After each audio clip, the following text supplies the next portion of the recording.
Yang Tribuners, Anda sedang menyaksikan live update Tribun News bersama saya Firda Ananda. Siang ini akan kami sajikan informasi menarik untuk Anda yang akan dilaporkan secara langsung oleh reporter kami di lapangan. Dan inilah live update selengkapnya. Kita ke berita pertama, Saudara. Polisi telah mengungkap kasus pelaku teror ancaman bom di bank yang ada di Kecamatan Ciawi Begebang, Kuningan, Jawa Barat. Pelaku bernama Mila Nurmilasari, 31 tahun, yang berstatus janda sekaligus produsen kue basah di Kecamatan Ciawi Gebang ini mengaku perbuatannya itu semula akibat kekesalan terhadap orang tuanya. Informasi lebih lengkapnya akan disampaikan oleh rekan jurnalis kami dari Tribun Cirebon.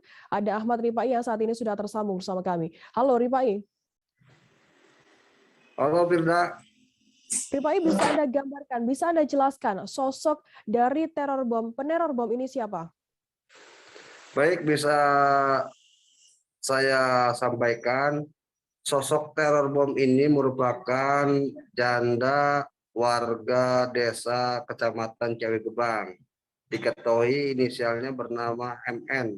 MN ini melakukan aksi teror bom terhadap sejumlah bank, terutama melakukan penelponan langsung terhadap bank Mandiri di sana, itu semata akibat dari desakan orang tua yang sebelumnya menanyakan uang daripada milik MN tersebut.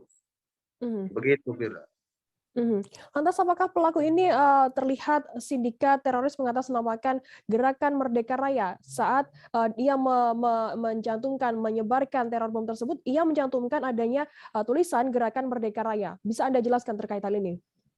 Sejauh ini dari keterangan Kasat Reskrim Polres Kuningan, AKP Muhammad Hafid Firmansyah, beliau menyebutkan bahwa untuk atas nama Gerakan Merdeka Raya ini masih dalam penyelidikan. Namun melihat daripada sosok pelaku teror bom ini sangat kooperatif dan mengaku menyesal atas perbuatan yang dilakukan hingga meresahkan warga dan membuat kondisi viral di sejumlah pemberitaan. Begitu, Firda. Ripai, mungkin bisa Anda jelaskan sedikit mengenai kronologi terungkapnya kasus teror bom ini. Bisa Anda gambarkan begitu ketika awal mula pelaku sendiri mulai meneror dan juga hingga meresahkan masyarakat? Untuk aksi teror bom yang dilakukan oleh pelaku ini persis terjadi pada tanggal 22 Oktober bulan lalu. Hal itu ketika posisi pelaku terdesak akibat disuruh ataupun ditanyakan terus tentang uang untuk kebutuhan keluarga, di mana pelaku ini merupakan nasabah Bank Mandiri yang memang sudah tidak memiliki uang di bank tersebut. Sedang orang tuanya terus mendesak sehingga pelaku ini terlihat kalang kabut hingga melakukan aksi teror melalui pesan berantai, sehingga dalam penyebaran pesan berantai ataupun broadcast tersebut pelaku juga melakukan pelaporan seolah pelaku mendapat isi dari pesan berantai itu dengan aksi teror bom yang akan meledak. Begitu, Firda. Lantas bagaimana untuk keterangan dari saksi sendiri, kesaksian dari pelaku sendiri selesai melakukan aksi teror bom tersebut? Saat dilakukan penangkapan ketika tanggal 29 Oktober kemarin, petugas kepolisian itu datang ke rumah pelaku jam 3.40 ataupun sebelum waktu sholat subuh. Nah, saat dibawa ke Mapolres Kuningan dan dimintai keterangan lebih lanjut, pelaku memang kalang kabut dengan desakan atau permintaan orang tua yang terus menanyakan keberadaan uang terhadap pelaku sendiri. Sehingga pelaku tersebut sangat menyesal. Pelaku diketahui sebagai pelaku usaha ataupun pembuat kue basah yang berstatus janda memiliki anak 5. Begitu, Firda. Baik, terima kasih rekan jurnalis dari Tribun Cirebon Ahmad Ripai atas laporan Anda, dan tadi Ripai juga sudah menghimpun keterangan Tribuners dari Kasat Reskrim Polres Kuningan AKP Muhammad Hafid Firmansyah. Berikut liputannya untuk Anda. Ini dan pada tanggal Jumat tanggal 29 Oktober kita dari hasil pemeriksaan dan juga penelusuran dari jejak digital yang bersangkutan. Jadi dari handphone yang bersangkutan kita cek ternyata nomor yang dilakukan teror itu tertempel di handphone yang bersangkutan. Jadi saya langsung tidak mau itu sudah bisa. Alasan pelaku atau masalah keluarga dari orang tua yang sekali minta uang yang bersangkutan bingung bagaimana caranya. Beliau alasannya adalah ada di bank dan hari Jumat itu akan orang tuanya akan ke bank menanyakan uangnya dan kalau tidak padahal uangnya tidak ada, jadi panik. Kita beralih ke informasi selanjutnya, Saudara. Polisi telah menyita sejumlah barang bukti terkait penyerangan sekelompok orang di perumahan Kalpataran Indah, Kelurahan Helvetia Timur, Kecamatan Medan Helvetia. PLT Kasatreskrim Polrestabes Medan Kompol Rafles Marpaung menjelaskan pihaknya telah mengumpulkan sejumlah barang bukti di lokasi kejadian. Selain itu, pihaknya juga telah memeriksa 8 orang saksi terkait penyerangan sekelompok orang tersebut. Informasi lebih lengkapnya akan disampaikan oleh rekan jurnalis kami dari Tribun Medan. Ada Alfian Syah yang saat ini sudah tersambung bersama kami. Halo Alfian. Ya, halo Firda. Alfian, bisa Anda jelaskan terkait pemeriksaan pasca kejadian penyerangan oknum polisi di Helvetia ini seperti apa? Ya, terima kasih Firda. Pasca penyerangan yang terjadi pada tanggal 22 Oktober 2021, pihak kepolisian dari Polrestabes Medan telah memeriksa 8 orang saksi. Saksi-saksi ini diperiksa pasca kejadian, namun pihak kepolisian sendiri katanya tidak bisa menahan para pelaku karena belum cukup memiliki alat bukti pada saat itu. Baik, Firda. Alfian, lantas pihak kepolisian juga selain memeriksa sejumlah saksi-saksi, juga mengamankan sejumlah barang bukti. Bisa Anda jelaskan apa saja barang bukti yang sudah diamankan saat ini?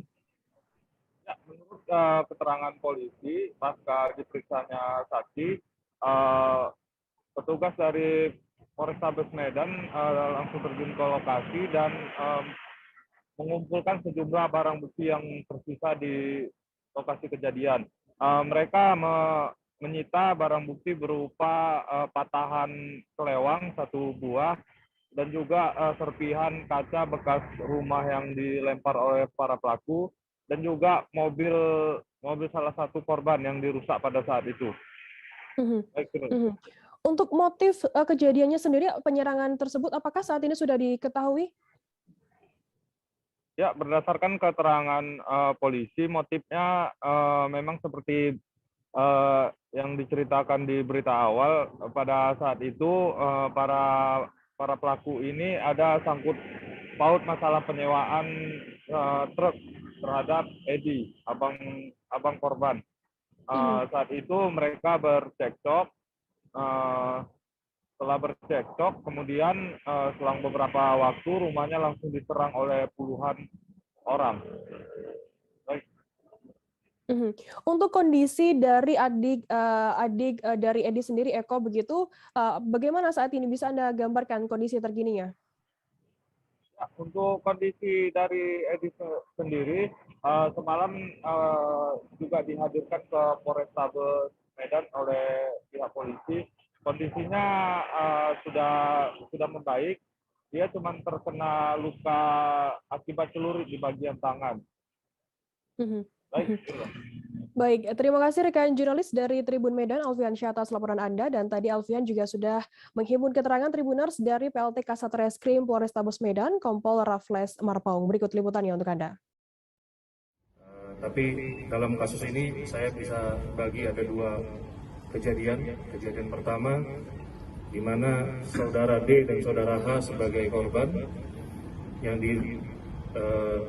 dianiaya oleh, kalau di sini keterangannya, pekerja-pekerja karyawan daripada saudara Edi. Kemudian yang kedua, saudara Edi dan saudara Eko sebagai korban, yaitu saudara Eko korban penganiayaan dan saudara Edi korban pengrusakan mobil dan rumah. Dan saudara Eko juga sepeda motornya juga rusak. sampaikan bahwa motif daripada kejadian ini adalah terkait usaha sewa menyewa dump truck yang akan dipakai di Kabupaten Langkat. Di tengah perjalanan, usaha kerjasama ini tidak berjalan dengan lancar sehingga istilahnya pecah kongsi. Kemudian dari pihak penyewa yaitu saudara D dan saudara H itu meminta pengembalian uang yang belum digunakan. Namun di sini terjadi adanya ketidaksepahaman antara jumlah uang yang harus dikembalikan. Menurut saudara pelapor, saudara Edi sudah lunas, namun menurut saudara D dan saudara H itu masih kurang. Dan pada saat melakukan penagihan, saudara D dan saudara H ini ditemani 2 orang, jadi total 4 orang, menagih kepada saudara Edi. Di situ terjadi percekcokan yang hingga akhirnya menjadi perkelahian. Aksi pencurian pecah kaca mobil terjadi di Kota Bumi, Lampung Utara pada Senin 1 November sekira pukul 13.10 waktu Indonesia Barat. Peristiwa itu dialami oleh Anton Cawis Utomo, 30 tahun, warga Dusun 3 Margorejo, Desa Margorejo, Kota Bumi Utara, Lampung Utara. Ia kehilangan uang 164 juta rupiah yang baru saja diambilnya dari sebuah bank cabang di Kota Bumi. Anton kemudian mendapati kaca samping sebelah kiri belakang sudah pecah. Informasi lebih lengkapnya akan disampaikan oleh rekan jurnalis kami dari Tribun Lampung. Ada Anung Bayuardi yang saat ini sudah tersambung bersama kami. Halo Bayu. Halo rekan Firda. Bayu, bisa Anda jelaskan bagaimana kronologi terjadinya pencurian uang tersebut dengan modus pecah kaca mobil ini? Ya baik rekan Firda, bisa dijelaskan. Kejadian tersebut dialami korban saat pulang dari bank. Seketika mobilnya terasa kempes. Kemudian ia berniat untuk menambal ban yang ada di Jalan Ahmad Akuan Rejosari, Kota Bumi. Namun ketika akan hendak kembali ke mobilnya, korban terkejut kaca belakang mobil korban sudah pecah dan tas yang berisi uang yang habis diambil di bank telah raib juga, rekan Firda. Bagaimana untuk reaksi dari korban sendiri saat mengetahui pertama kali mobilnya uang yang diambilnya dicuri oleh orang tak dikenal, dan juga apa ya upaya yang dilakukannya? Ya rekan Firda, bisa dijelaskan korban sangat shock ketika mengetahui aksi pencurian tersebut. Kemudian ia lantas menghubungi pihak keluarga lain untuk menemaninya melaporkan kejadian tersebut ke Polres Lampung Utara. Demikian rekan Firda. Untuk saat ini bagaimana tindak lanjut dari pihak Polres Lampung Utara sendiri terkait adanya pencurian uang dengan modus pecah kaca ini? Ya rekan Firda, bisa dijelaskan setelah mendapatkan laporan, anggota tim Resmot Polres Lampung Utara langsung melakukan olah TKP serta melakukan pengajaran. Namun hingga kini belum didapati pelaku, baik identitasnya maupun rekam jejaknya yang akan ditangkap, rekan Firda. Baik, terima kasih rekan jurnalis dari Tribun Lampung, Anung Bayuardi atas laporan Anda. Dan tadi Anung juga sudah menghimpun keterangan Tribuners dari Kaur Identifikasi Polres Lampung Utara, Bribka Untung Sarwono, kemudian korban bernama Anton, dan juga saksi mata bernama Edi dan juga Satria. Berikut liputannya untuk Anda. Mas nggak ngerasa ada yang ngikutin apa gimana? Dari bank gitu ada yang ngikutin udah macam nggak ngerasa? Dari bank mana kita tadi? Bank BRI. Berapa total nominal yang hilang? 164 juta. Kita taruh di mana? Di jok paling belakang. Jok paling belakang. Oh iya. Kita seperti stop apa gimana bang? Kronologisnya gimana? Tadi pejabat terasa di tikungan Bayan. Langsung aku nyari tembal ban, anak istri kita turunin di klinik Indra, aku berhenti di sini. Udah. Itu bisa pecah kacanya di gimana ya sama pelaku? Aku kurang tahu. Kejadiannya singkat pak. Singkat ya. Atau langsung dirampas saja ya. Siapa namanya bang? Anton. Bang Anton. Kasih ya bang ya. Rumah di mana bang? Di KTP tidak bang? Pada saat melakukan olah TKP yaitu terdapat pecahan kaca sama bekas sejenis paku yang menancap di ban mobil korban. Kemudian untuk kayak sidik jari di kaca ya sudah kami dapatkan juga, walaupun hasilnya kurang maksimal karena kaca ini sudah berbentuk pecah seribu. Cuman ini sementara juga Pak Kasat dan tim user sedang melacak untuk masalah dari rekaman CCTV yang ada di sekitar TKP. Kita beralih ke informasi selanjutnya, Saudara. 3 pelaku yang menggunakan senjata api jenis laras pendek melakukan perampokan di sebuah toko pakaian yang juga membuka layanan Beriling di daerah pedalaman Kecamatan Benaron, Kabupaten Aceh Timur pada Minggu 31 Oktober malam. Aksi ketiga pelaku ini terekam kamera CCTV hingga videonya viral di media sosial. Salah satu pelaku juga sempat melepaskan 1 kali tembakan ke arah meja kasir. Informasi lebih lengkapnya akan disampaikan oleh rekan jurnalis kami dari Serambi News Indonesia. Ada Seni Henry yang saat ini sudah tersambung bersama kami. Halo Seni.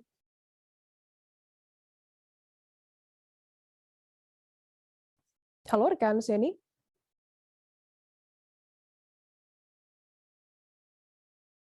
Halo rekan Seni, bisa mendengar suara kami? Halo rekan Firda. Ya, Seni bisa Anda jelaskan pasca kejadian apa yang sudah dilakukan oleh aparat keamanan setempat? Ya rekan Firda.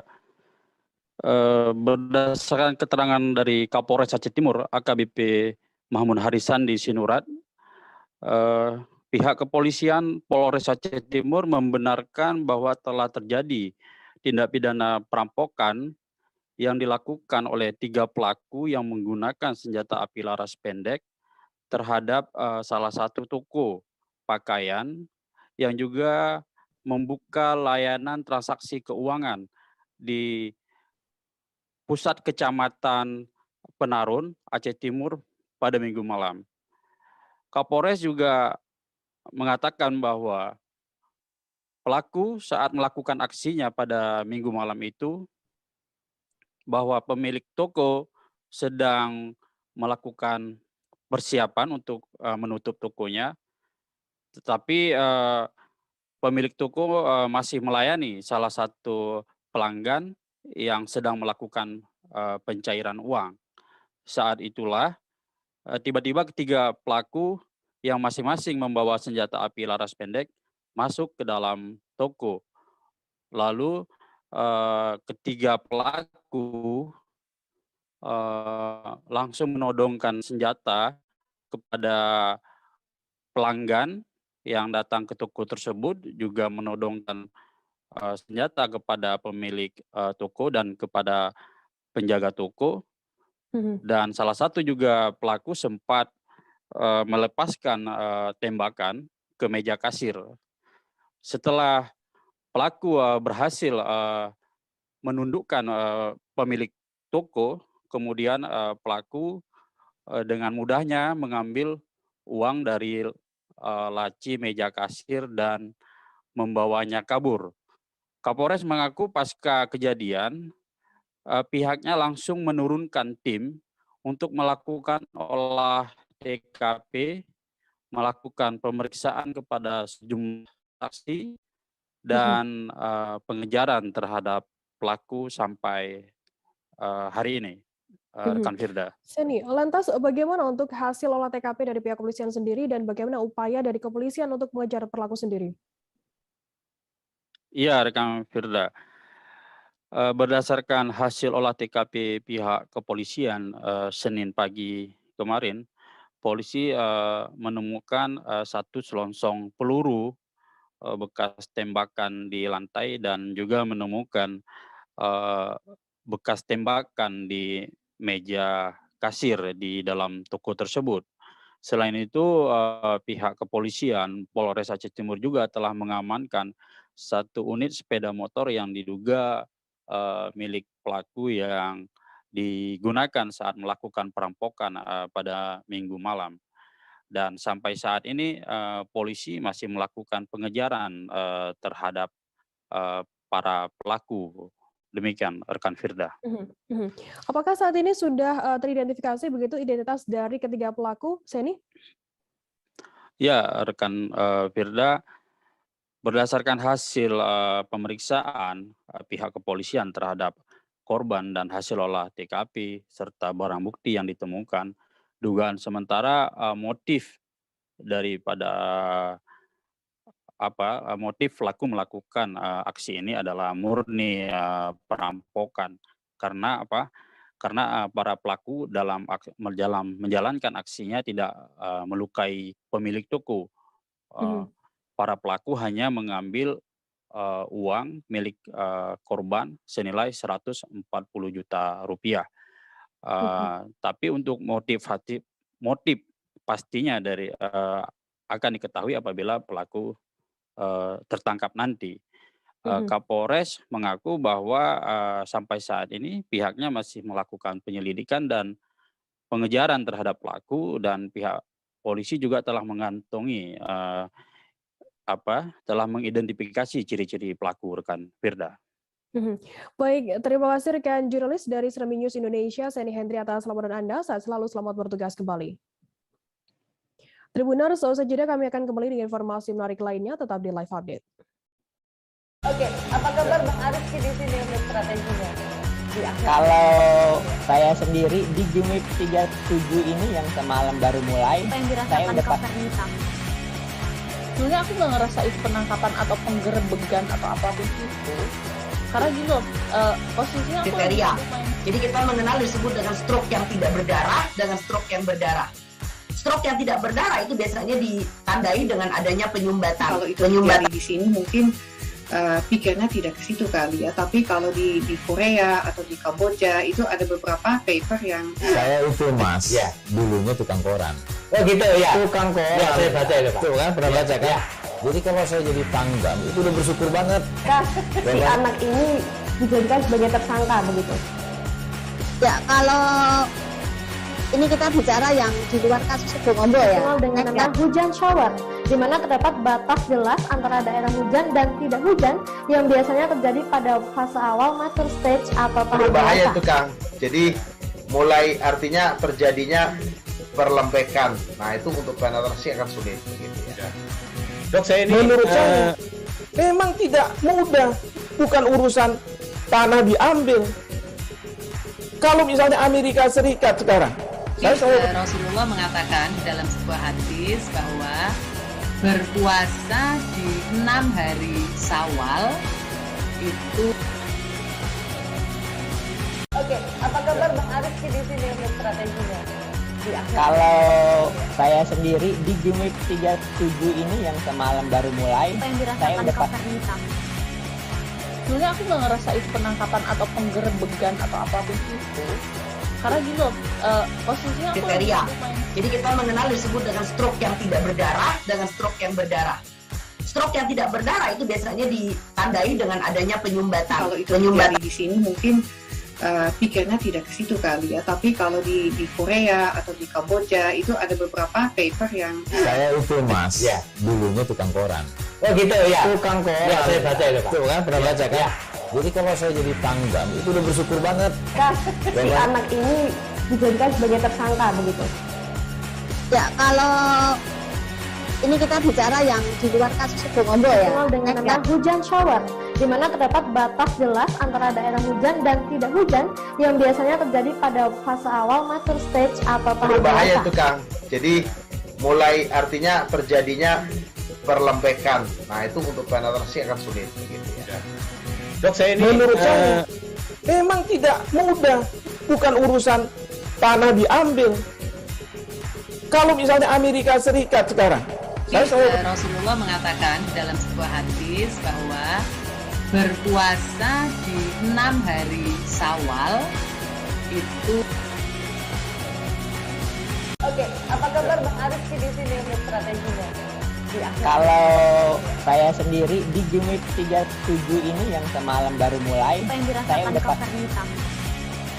Sebenarnya aku nggak ngerasa itu penangkapan atau penggerebegan atau apapun itu. Karena gini loh, posisinya kriteria. Jadi kita mengenal disebut dengan stroke yang tidak berdarah dengan stroke yang berdarah.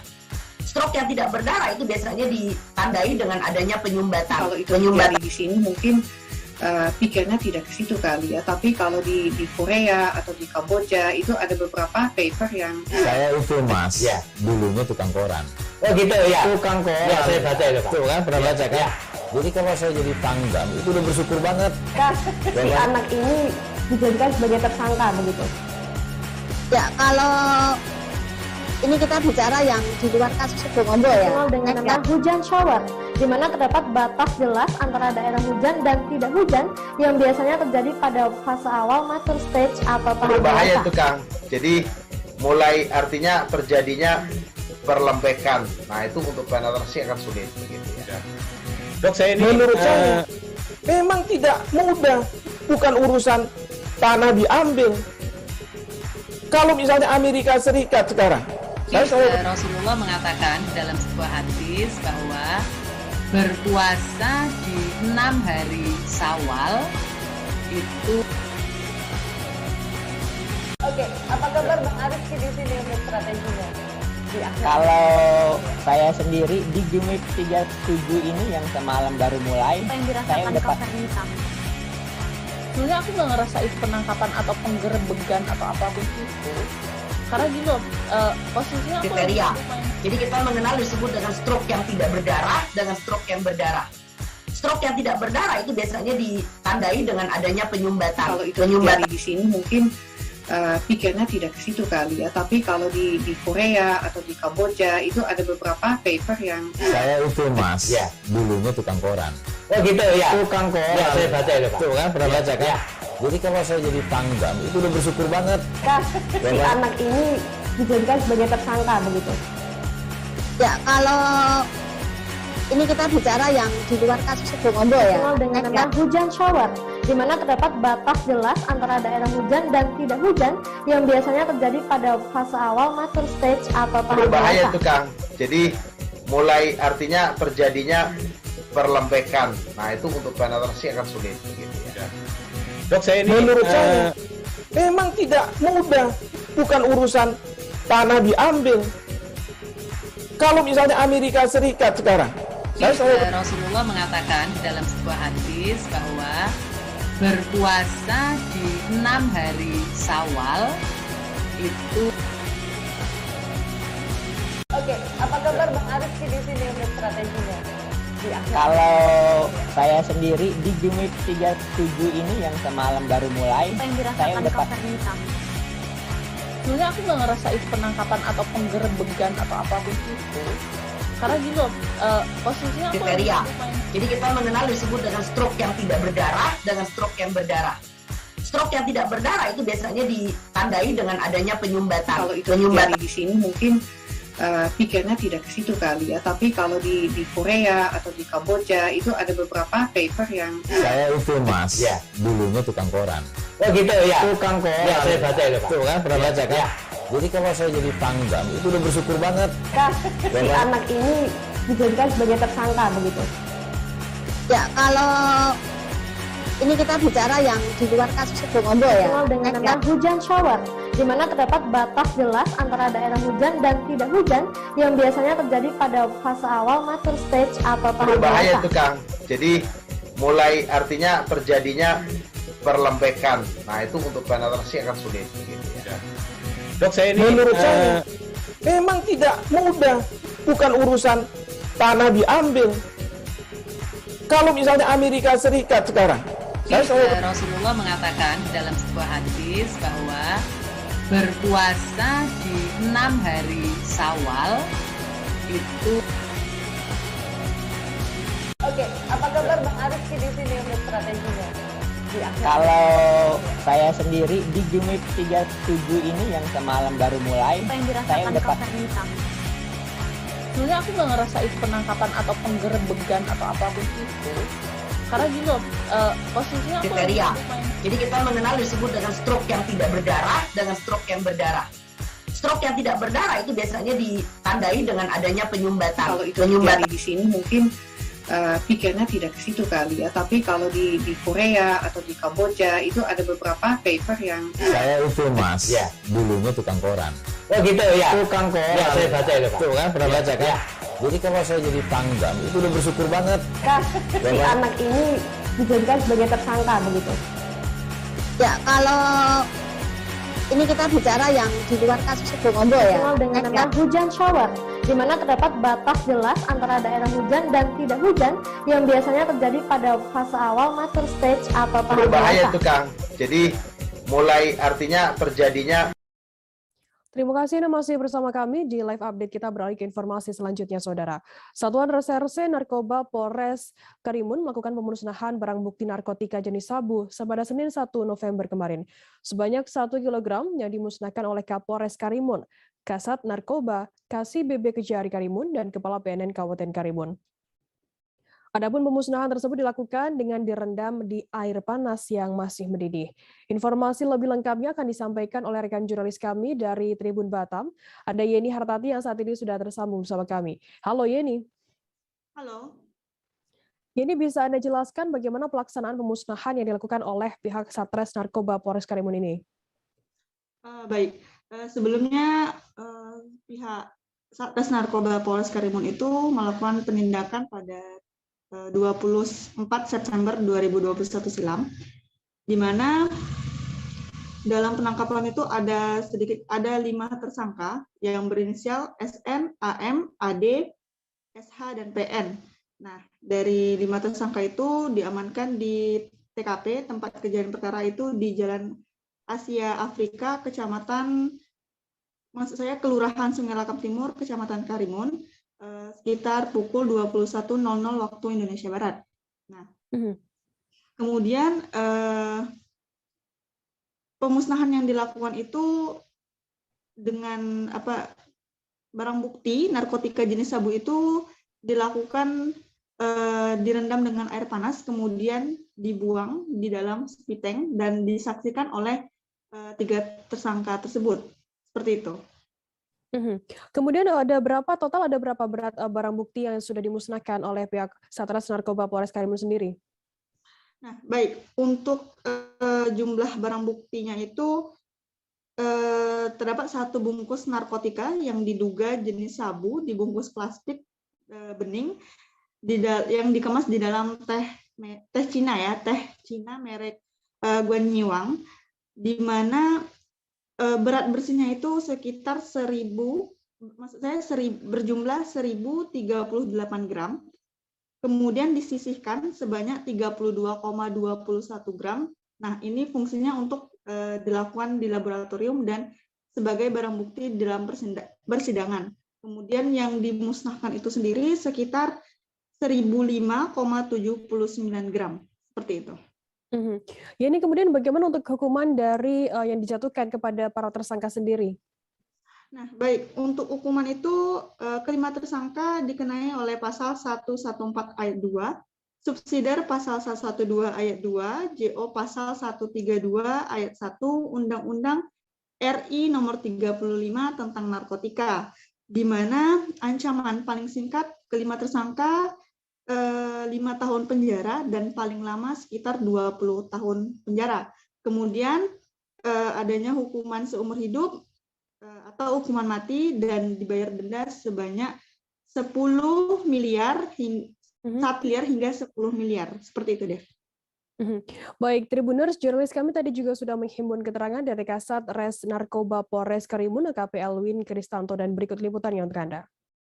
Kita tahu bahwa Polres Karimun ini merupakan perbatasan dengan negara kita yang mana di negara tersebut beredar narkoba untuk marak di kita, sehingga kalau kita adalah transit untuk peredaran narkoba yang ada di wilayah Kepri maupun yang akan dijual keluar dari wilayah Kepri.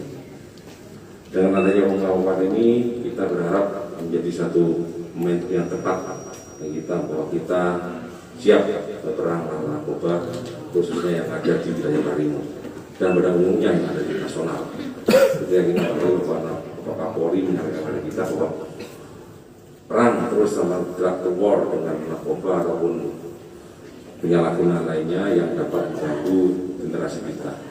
Dimana kita ketahui dengan penyelamatan narkoba ini, kita tahu bahwa banyak yang jiwa yang kita selamatkan nantinya, khususnya generasi muda.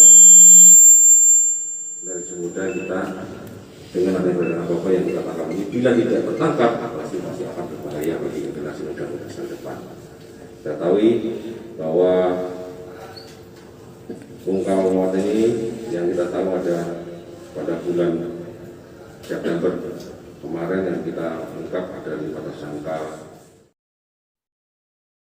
Terima Basarnas Pekanbaru mengerahkan tim penyelam untuk mencari remaja 14 tahun yang tenggelam di Sungai Teratak Buluh, Kecamatan Siak Hulu, Kabupaten Kampar. Jasad remaja laki-laki bernama Aulia Haidir Jailani, warga Kecamatan Marpoen Damai, Kota Pekanbaru itu akhirnya ditemukan pada Senin 1 November tengah malam. Korban ditemukan dilaporkan tenggelam dan hilang pada Minggu 31 Oktober sore. Air sungai yang keruh dan lumayan deras membuat proses pencarian korban sedikit terhambat. Informasi lebih lengkapnya akan disampaikan oleh rekan jurnalis kami dari Tribun Pekanbaru. Ada Rizky Armanda yang saat ini sudah tersambung bersama kami. Halo Rizky. Ya, halo Firda. Rizky, bisa Anda jelaskan bagaimana untuk kronologi tenggelamnya korban ini dan bagaimana untuk proses pencariannya? Ya, baik. Dapat saya laporkan bahwa korban pertama kali diketahui hilang dan tenggelam di Sungai Teratak Buluh pada Minggu 31 Oktober 2021 sore lalu. Terkait hal ini, Basarnas Pekanbaru mengerahkan tim ke lokasi, tim rescuer, dan juga termasuk 2 orang penyelam untuk mencari keberadaan dari korban ini. Di sana, tim Basarnas juga bergabung dengan unsur SAR lainnya seperti dari TNI, Polri, BPBD, dan beberapa instansi terkait lainnya. Dan akhirnya selang 2 hari pencarian, korban berhasil ditemukan sudah dalam kondisi tidak bernyawa pada Senin tengah malam kemarin. Dan jasad korban selanjutnya dibawa ke Rumah Sakit Bayangkara Polda Riau untuk proses pemeriksaan, begitu. Rizky kemudian membutuhkan waktu 2 hari begitu untuk melakukan pencarian dari korban sendiri. Apa kendala yang dihadapi oleh tim Basarnas? Ya, baik. Dalam upaya pencarian ini memang tim dari Basarnas mengalami sedikit kendala, utamanya itu terkait dengan arus sungai yang terbilang cukup deras dan juga air sungai yang keruh, sehingga cukup menyulitkan dari tim penyelam melakukan pencarian terhadap jasad korban ini. Rizky, saat ini memasuki musim hujan dan sudah banjir mulai terjadi di sana. Apa peringatan atau imbauan dari Basarnas sendiri untuk masyarakat? Ya, terkait hal itu, Basarnas Pekanbaru mengimbau kepada masyarakat untuk waspada, terutama bagi masyarakat yang tinggal di dekat daerah sungai. Jika memang banjir, Basarnas meminta agar masyarakat segera pergi dari lokasi tersebut dan menghubungi tim dari Basarnas Pekanbaru untuk proses evakuasi ke daerah yang lebih aman, begitu. Baik, terima kasih rekan jurnalis dari Tribun Pekanbaru, Rizky Armanda atas laporan Anda. Selamat bertugas kembali. Kita beralih ke informasi selanjutnya, Saudara. Warga di Dukuh Ngablak, Desa Dari, Kecamatan Pelupuh, Kabupaten Seragen digembarkan dengan kemunculan ular kobra berukuran cukup besar. Seorang remaja perempuan yang tengah belajar dibuat terkaget-kaget dengan kemunculan ular berbisa mematikan berwarna hitam kecoklatan sepanjang 1,4 meter tersebut. Informasi lebih lengkapnya akan disampaikan oleh rekan jurnalis kami dari Tribun Solo. Ada Septiana yang saat ini sudah tersambung bersama kami. Halo Septi. Halo Firda. Septi, bisa Anda jelaskan untuk kronologi penemuan ular kobra ini seperti apa? Kronologi penemuan dari ular kobra tersebut pertama kali diketahui oleh anak Erna, 40 tahun, yang ketika itu sedang belajar di kamarnya sendirian, dan kemudian anak Erna tersebut, anak kedua Erna tersebut mendengar suara desisan yang dikira tikus di bawah meja belajar. Kemudian setelah dicek menggunakan kayu, ternyata sudah ada kobra berukuran 1,4 meter yang merupakan indukan sudah ada di sana dan siap mematok. Dan setelah kejadian itu melihat adanya ular kobra tersebut, anak dari Erna tersebut menjerit dan meminta pertolongan kepada orang tuanya. Lantas apakah sudah diketahui begitu penyebab ular kobra tersebut masuk ke dalam rumah? Penyebab keberadaan ular kobra di dalam rumah sendiri dikarenakan memang rumah dari Erna tersebut berada di tengah sawah dan saat ini memang sedang musim hujan dan merupakan musim kawin dari ular kobra tersebut, sehingga ular kobra mencari tempat yang lebih hangat untuk melakukan proses kawin, dan yang mana di habitat aslinya saat ini sedang dingin karena sedang musim hujan. Septi, mungkin bisa Anda ceritakan mengenai proses evakuasi dari ular kobra tersebut seperti apa? Ya, proses evakuasi dari ular kobra tersebut mendatangkan dengan 2 pawang ular yang mana selama proses evakuasi tidak ada perlawanan dari ular kobra tersebut sehingga cepat ditangkap dan langsung dimasukkan ke karung untuk dibawa keluar dari rumah tersebut. Septi, apakah ada begitu pencegahan atau antisipasi dari imbauan dari pihak-pihak terkait agar ular tidak masuk ke dalam rumah masyarakat? Mengingat saat ini wilayah Indonesia sebagian besar sudah memasuki musim penghujan, masyarakat diimbau untuk menyebar wangi-wangian seperti kapur barus di sekitar atau di sekeliling rumah untuk mencegah ular masuk, di mana diketahui ular tidak suka dengan wangi-wangian, dan jika selama ini masyarakat percaya bahwa dengan menyebar garam di sekitar rumah dapat mengusir ular, itu ternyata tidak benar. Jadi untuk masyarakat diimbau untuk menyebar wangi-wangian di sekitaran rumah. Baik, terima kasih rekan jurnalis dari Tribun Solo, Septiana, atas laporan Anda. Selamat bertugas kembali. Kita beralih ke informasi selanjutnya, Saudara. Sejumlah anak jalanan menangis histeris saat digelandang dan diangkut ke dalam mobil puluhan satuan polisi Pamung Praja atau Satpol PP Kota Kendari. Total ada 7 orang anak jalanan, pengemis hingga pedagang tisu dan kerupuk di lampu pengatur lalu lintas di Kota Kendari terjaring razia pada Senin 1 November petang. Informasi lebih lengkapnya akan disampaikan oleh rekan jurnalis kami dari Tribun News Ultra. Ada Fadli Aksar yang saat ini sudah tersambung bersama kami. Halo Fadli. Ya, halo Wirda. Fadli, bisa Anda jelaskan seperti apa razia anak jalanan yang digelar oleh Satpol PP Kendari kemarin? Ya, razia dapat saya laporkan, Wirda, ke Tribunas seluruh Indonesia, bahwa razia yang dilakukan Satpol PP ini untuk menegakkan perda terkait dengan anak jalanan. Satuan Polisi Pamung Praja melakukan razia anak jalanan di 4 titik. Kemudian saat razia dilakukan, ada Satpol PP menemukan sejumlah anak jalanan yang tengah menjual tisu, menjual kerupuk atau keripik. Kemudian anak jalanan pun tersebut lari sambil menangis. Mereka lari sampai menuju ke belakang rumah warga. Saat ditangkap, para anak jalanan itu menangis histeris hingga dinaikkan ke dalam mobil. Satpol PP sendiri memberikan peringatan atau imbauan kepada para anak jalanan itu untuk tidak menangis. Kemudian mereka diangkut dan dibawa ke kantor Satpol PP Kota Kendari, Sulawesi Tenggara. Begitu, Firda. Fadli, lantas total ada berapa anak jalanan dan juga pengemis yang terjaring razia ini? Satpol PP Kendari sendiri menjaring 7 anak jalanan, pengemis, dagang tisu, dan pedagang kerupuk. Mereka kemudian selanjutnya dibawa ke kantor Satpol PP Kota Kendari, Sulawesi Tenggara yang berada di lingkungan kantor Wali Kota Kendari. Saat itu Satpol PP Kendari juga menyita barang jualan para anak jalanan tersebut seperti kerupuk, tisu, dan uang yang hasil pengemis tersebut. Demikian, Fir. Fadli, lantas bagaimana untuk tindakan selanjutnya dari pihak Satpol PP sendiri terkait adanya razia anak jalanan ini? Ya, Satpol PP sendiri langsung memberikan arahan dan pembinaan kepada para anak jalan tersebut. Mereka didata dan diminta untuk tidak kembali ke jalan karena jalan merupakan bukan tempat yang aman bagi para anak, dan jalan sendiri digunakan para pengendara. Begitu, Firda. Baik, terima kasih rekan jurnalis dari Tribun News Ultra, Fadli Aksar, atas laporan Anda. Dan tadi Tribuners, Fadli juga sudah menghimpun keterangan dari Kepala Satpol PP Kendari, Samsu Alam. Berikut liputannya untuk Anda. Berapa orang Pak hari ini yang terjaring razia?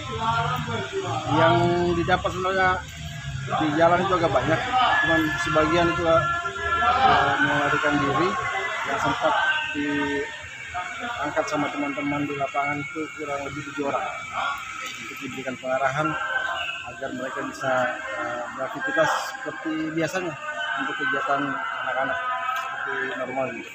Selanjutnya di kemana kan mereka ini Pak? Buat seperti Ya, hari ini kita masih pembinaan, penyampaian hal-hal dari Kadif Warga agar bagaimana mereka ini tidak lagi berada di tempat itu. Mungkin kedepannya kita akan semakin dirumahkan, tapi ini lewat kerjasama dengan dinas sosial yang menangani program sosial di Kota Kendal. Iya, Bapak di operasi yang dilakukan ini Pak setiap hari Pak atau memang dijadwalkan khusus?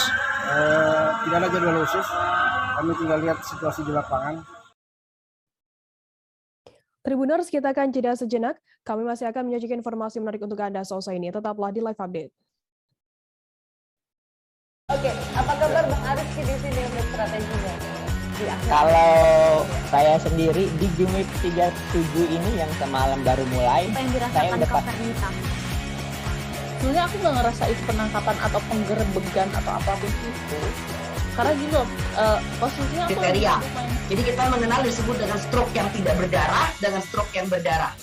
Stroke yang tidak berdarah itu biasanya ditandai dengan adanya penyumbatan. Kalau itu terjadi di sini mungkin pikirnya tidak ke situ kali ya, tapi kalau di Korea atau di Kamboja itu ada beberapa paper yang saya itu Mas, ya, dulunya tukang koran. Oh gitu ya. Tukang koran. Ya, saya baca itu Pak. Tuh kan pernah baca kan? Ya. Jadi kalau saya jadi tanggam itu udah bersyukur banget. Si anak ini dijadikan sebagai tersangka begitu. Ya, kalau ini kita bicara yang di luar kasus Sebongombo ya. Dengan nama hujan shower, di mana terdapat batas jelas antara daerah hujan dan tidak hujan yang biasanya terjadi pada fase awal mature stage atau tahap bahaya dewasa. itu Kang. Jadi mulai artinya terjadinya perlembekan. Nah itu untuk penetrasi akan sulit. Gitu ya. Dok, saya ini menurut saya memang tidak mudah, bukan urusan tanah diambil. Kalau misalnya Amerika Serikat sekarang, Rasulullah mengatakan dalam sebuah hadis bahwa berpuasa di 6 hari Syawal itu. Oke, apa kabar Bang Ariski di sini untuk strateginya? Kalau saya sendiri di Gumip 37 ini yang semalam baru mulai, saya udah sebenarnya aku nggak ngerasa itu penangkapan atau penggerebegan atau apapun itu. Karena gini loh, posisinya aku kriteria. Jadi kita mengenal disebut dengan stroke yang tidak berdarah dengan stroke yang berdarah. Stroke yang tidak berdarah itu biasanya ditandai dengan adanya penyumbatan. Kalau itu terjadi di sini mungkin pikirnya tidak ke situ kali ya, tapi kalau di Korea atau di Kamboja itu ada beberapa paper yang saya itu Mas, ya, dulunya tukang koran. Oh gitu ya. Tukang koran. Ya, saya baca itu Pak. Tuh kan pernah baca kan? Ya. Jadi kalau saya jadi tanggam itu udah bersyukur banget. Si anak ini dijadikan sebagai tersangka begitu. Ya, kalau ini kita bicara yang di luar kasus Sebongombo ya. Dengan nama hujan shower, di mana terdapat batas jelas antara daerah hujan dan tidak hujan yang biasanya terjadi pada fase awal mature stage atau tahap bahaya dewasa. itu Kang. Jadi mulai artinya terjadinya perlembekan. Nah itu untuk penetrasi akan sulit. Gitu ya. Dok, saya ini menurut saya memang tidak mudah, bukan urusan tanah diambil. Kalau misalnya Amerika Serikat sekarang, Rasulullah mengatakan dalam sebuah hadis bahwa berpuasa di 6 hari Syawal itu. Oke, apa kabar Bang Ariski di sini untuk strateginya? Kalau saya sendiri di Gumip 37 ini yang semalam baru mulai, saya udah sebenarnya aku nggak ngerasa itu penangkapan atau penggerebegan atau apapun itu. Karena gini loh, posisinya aku kriteria. Jadi kita mengenal disebut dengan stroke yang tidak berdarah dengan stroke yang berdarah. Stroke yang tidak berdarah itu biasanya ditandai dengan adanya penyumbatan. Kalau itu terjadi di sini mungkin pikirnya tidak ke situ kali ya, tapi kalau di Korea atau di Kamboja itu ada beberapa paper yang saya itu Mas, ya, dulunya tukang koran. Oh gitu ya. Tukang koran. Ya, saya baca itu Pak. Tuh kan pernah baca kan? Ya. Jadi kalau saya jadi tanggam itu udah bersyukur banget. Si anak ini dijadikan. Terima kasih Anda masih bersama kami di live update. Kita beralih ke informasi selanjutnya, Saudara. Angin kencang disertai hujan deras mengguyur kota Maumere dan Kabupaten Sika, Nusa Tenggara Timur. Hal ini membuat 25 rumah warga di Kampung Belatat, Desa Tanah Duen, Kecamatan Kangai, Kabupaten Sika rusak berat. Rumah warga yang rusak di Tanah Duen itu dikarenakan adanya pohon tumbang lalu menimpa permukiman warga. Informasi lebih lengkapnya akan disampaikan oleh rekan jurnalis kami dari Pos Kupang. Ada Aris Ninu yang saat ini sudah tersambung bersama kami. Halo Aris. Halo, selamat siang. Ya, Aris, bisa Anda jelaskan bagaimana kondisi terkini pasca angin kencang yang melanda Sika kemarin? Baik, perlu saya sampaikan bahwa angin kencang disertai hujan yang melanda Kabupaten Sika yang terjadi pada hari Sabtu 30 Oktober 2021 menyebabkan 25 rumah warga rusak. Dari 25 rumah itu ada 4 rumah yang rusak berat, sedang yang lainnya rusak ringan, yang mana bencana itu terjadi karena angin kencang dan hujan. Dan sampai saat ini ada perkembangan terbaru ya, rumah yang rusak akibat angin kencang dan disertai hujan itu sudah mencapai 29 rumah, informasi dari BPBD Kabupaten Sika. Saat ini warga masih mengungsi di tempat-tempat penampungan yang dibangun oleh BPBD dan termasuk di pondok-pondok yang berada di belakang rumah warga yang tidak terkena bencana angin kencang. Demikian. Berarti saat ini ada update terbarunya dari 25 rumah warga. Sekarang saat ini setelah didata ada 29 rumah warga yang terdampak angin kencang di sana. Kemudian hingga hari ini, Aris, apakah ada laporan penambahan kerusakan atau korban jiwa begitu? Baik, untuk sampai hari ini korban jiwa akibat angin kencang yang disertai hujan tidak ada. Namun 29 rumah warga yang rusak akibat angin kencang itu berada di Kecamatan Kangai dan pada Senin 1 November 2021 juga angin kencang dan hujan juga menyebabkan 4 rumah di Kecamatan Alok juga mengalami kerusakan. Sehingga total rumah yang mengalami kerusakan di Kabupaten Sika bertambah jadi 4 rumah, yang mana kejadiannya pada hari Senin 1 November 2021 sore. Aris, apa yang kemudian dilakukan oleh pemerintah setempat di sana untuk korban-korban jiwa, korban-korban di rumah-rumah warga yang mengalami kerusakan?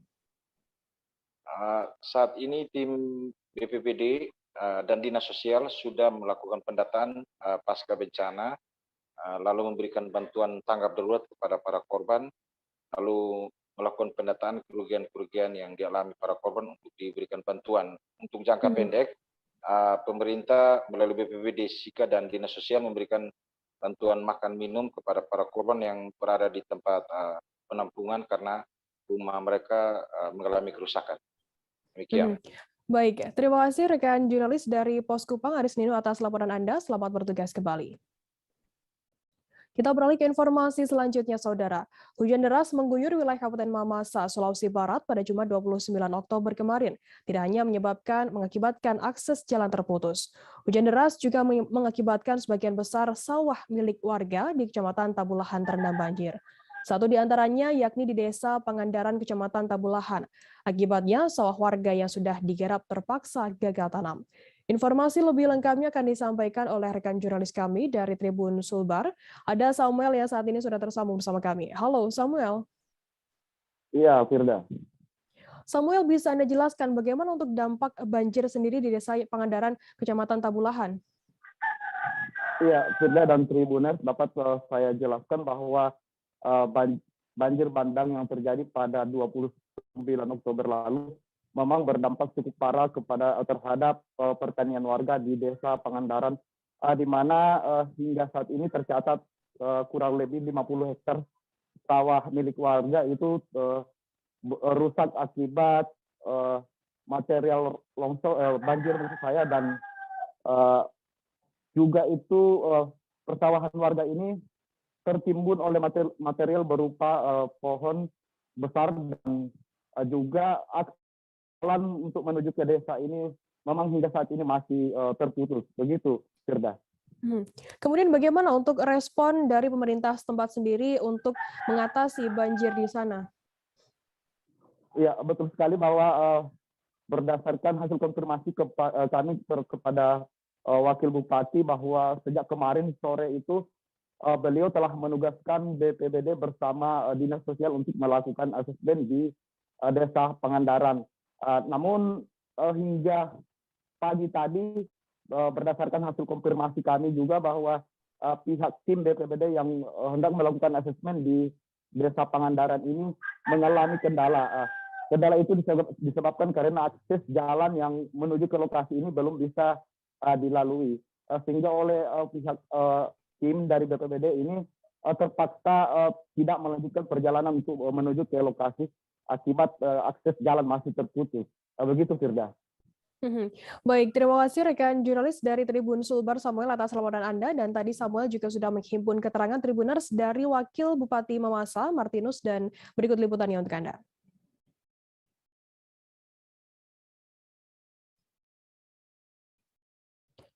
Kita beralih ke informasi selanjutnya, Saudara. Kondisi beton di Jalan Soleh Iskandar, Kecamatan Bogor Tengah, Kota Bogor, tepatnya di samping atas underpass Jalan Soleh Iskandar, mengalami penurunan tanah atau amblas yang cukup signifikan. Kondisi tersebut sudah terjadi sejak akhir tahun 2020 lalu, dimulai dengan adanya retakan yang disusul penurunan tanah. Informasi lebih lengkapnya akan disampaikan oleh rekan jurnalis kami dari Tribun Bogor. Ada Lingga Arfian yang saat ini sudah tersambung bersama kami. Halo Lingga. Iya, Firda. Lingga, bisa Anda jelaskan sudah sejak kapan jalan ini amblas?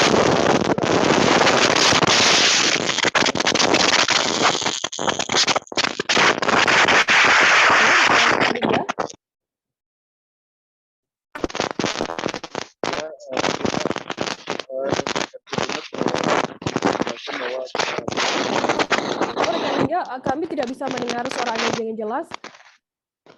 Ya, Firda. Apakah sudah terdengar? Tidak. Oke, Lingga bisa Anda jelaskan sejak kapan jalan ini amblas dan mengalami penurunan tanah? Ya, Firda dan rekan-rekan Tribuners, bisa kami jelaskan bahwa jalan amblas di sekitar Jalan Soleh Iskandar Kota Bogor, tepatnya di atas underpass ini terjadi sejak akhir tahun 2020. Peristiwa ini awalnya diketahui adanya retakan di beton yang berada di atas jembatan. Ketika itu terjadi retakan yang di sisi sungai sebelah kiri jalan, kemudian retakan meluas hingga ke batas tebing yang ada di underpass. Setelah itu berangsur berbulan diguyur hujan, jalan pun mengalami memang kondisi tanah di sana cukup labil. Selain itu juga tembok pembatas sungai pun mengalami kerusakan. Seperti itu, Firda. Kemudian bagaimana saat ini kondisi terkini jalan tersebut? Bisa Anda gambarkan, deskripsikan begitu, Lingga? Ya, Firda, saat ini kondisi jalan sudah terpantau sangat mengkhawatirkan. Kemarin juga akan pengecekan oleh akses jalan tersebut merupakan jalan nasional yang kewenangannya berada di pemerintah pusat. Saat ini kondisi jalan sudah mengalami penurunan yang cukup signifikan, beberapa senti dari posisi awal. Selanjutnya akan dilakukan penanganan. Setelah itu juga nantinya akan dilakukan penutupan jalur untuk kendaraan roda 4. Artinya kendaraan roda 4 yang biasa melintas ke jalur tersebut akan dialihkan menuju alternatif yang jalannya akan disiapkan rekayasa lalu lintas oleh Polresta Bogor Kota. Seperti itu, Firda. Lingga, saat ini bagaimana untuk jangka pendek dan juga jangka panjang dari pihak kepolisian sendiri dan juga pemerintah setempat? Ya, Firda, kemarin perwakilan dari Kementerian PUPR sudah melakukan penanganan awal, ya ini dengan melakukan menggarisi beton tersebut dengan list ataupun semen yang agar retakan-retakan tersebut bisa tertutup sehingga air dari hujan itu tidak masuk dan merembas hingga ke akses jalan yang sedang ini. Untuk jangka panjangnya akan dilakukan perbaikan total di jalur tersebut, namun prosesnya menunggu hasil lelang dari Kementerian PUPR karena memang akses jalan tersebut merupakan jalan nasional. Nantinya ketika perbaikan dimulai pada tahun 2022 Januari nanti, jalan tersebut akan ditutup sehingga warga yang melintas tidak bisa menggunakan akses jalan tersebut dan dialihkan menuju jalan baru yang berada di Sukaresmi, seperti itu. Baik, Tribuners, jurnalis kami tadi juga sudah menghimpun keterangan dari Wali Kota Bogor Bima Arya Sugiarto terkait hal ini. Berikut liputannya untuk Anda. Dan mulai besok insya Allah kepolisian lalu lintas akan menutup jalan ini, tidak boleh dilewati oleh roda 4, tetapi motor boleh di bagian pinggirnya saja ya. Jadi mobilnya nggak boleh karena mengantisipasi terjadinya gelongsoran, apalagi sekarang musim hujan, intensitas curah hujan sangat tinggi, jadi perlu kita antisipasi. Jadi kami menyampaikan kepada warga Bogor mengguna Jalan Soleh Iskandar ini ya, untuk mengantisipasi itu, karena ini akan kita tutup hanya untuk kendaraan roda 2 saja. Untuk pekerjaannya insya Allah awal tahun depan, targetkan antara Februari sampai Maret setelah lelang selesai semua. Tapi desain perencanaannya sudah ada semua. Kira-kira gitu. Pak, penyebab amblesnya ini sendiri apa nih, Pak?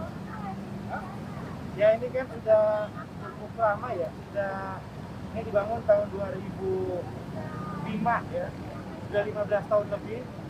Ya, mungkin juga faktor cuaca dan lain-lain.